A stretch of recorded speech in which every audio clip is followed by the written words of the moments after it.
স্নাতকোত্তর শেষ করে তরুণেরা যখন চাকরির পিছনে ছুটছেন, তখন প্রযুক্তি নির্ভর আধুনিক মৎস্য খামার গড়ে তুলে সফলতার নতুন দৃষ্টান্ত স্থাপন করেছেন তিনি। সনাতন পদ্ধতি বাদ দিয়ে খামারে প্রযুক্তির ব্যবহার করায় বছরে অন্তত ৩ লাখ টাকার বেশি মাছ বিক্রি বেড়েছে তার খামারে। গল্পটা যশোরের অভয়নগর উপজেলার অভিজিৎ রায়। ২০১৩ সালে স্নাতকোত্তর ডিগ্রির পর নিজেই কিছু করার সিদ্ধান্ত নেন। ১৭০ শতক জমির জলাধারে শুরু করেন মাছ চাষ। পরবর্তীতে একটি বেসরকারি সংস্থার সহায়তায় পানিতে অক্সিজেন বাড়াতে বসানো হয় অ্যারেটর যন্ত্র ও ওয়াটার টেস্টিং কিট। প্রথম অবস্থাতে আমি এই ব্যবসাতে খুব লসে ছিলাম, খুব টেনশনে ছিলাম যে কি হবে। তো সেই সময় আমি এই নবলোক পরিষদ ও PKSF এর সম্পর্কে জানতে পারি।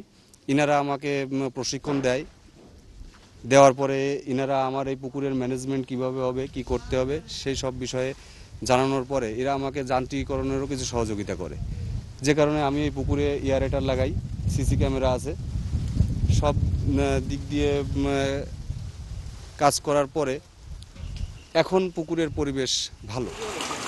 প্রযুক্তি ব্যবহারের ফলে পানির গুণগত মান ঠিক থাকায় অভিজিতের খামারে পোনা স্বাস্থ্য ও মান অন্য যে কোনো খামারের চেয়ে বেশি ভালো। ফলে এলাকার ঘের মালিক ও ব্যাপারীরা আগে ভাগেই মাছ কিনতে তার কাছে ভিড় জমান। এখন সকালে জাল টাল এই মোটর না থাকলে মাছ কিন্তু মারা যেত। কিন্তু বিশাল উপকার হয় এই মোটরে। আর তবে এই ইয়ারডেনরা যা চলতেছে তো মাছ খুব ভালো আছে। মৎস্য চাষি আছে, এরা এখন তো প্রথাগতভাবে মাছ চাষ করে, যারা অক্সিজেনের সম্বন্ধে কোনো জ্ঞান নাই, যে এয়ারেটার ছাড়া যদি মাছ চাষ করা হয় অক্সিজেনের ঘাটতি হয়, এতে মাছের মননশীলতা বৃদ্ধি পায়, ফলে তাদের প্রোডাকশন আলটিমেটলি কমে যায়। আমি এই জায়গাতে মাছ কিনি, এই জায়গার মাছের গুণাগুণ ভালো, কিংবা ওনার সব কিছু ভালো। তারপরে আমি নিয়ে বিভিন্ন গেড়ে দিই, সে জায়গায় ভালো হয়। ইনি কোনো অখাদ্য খাবার খান।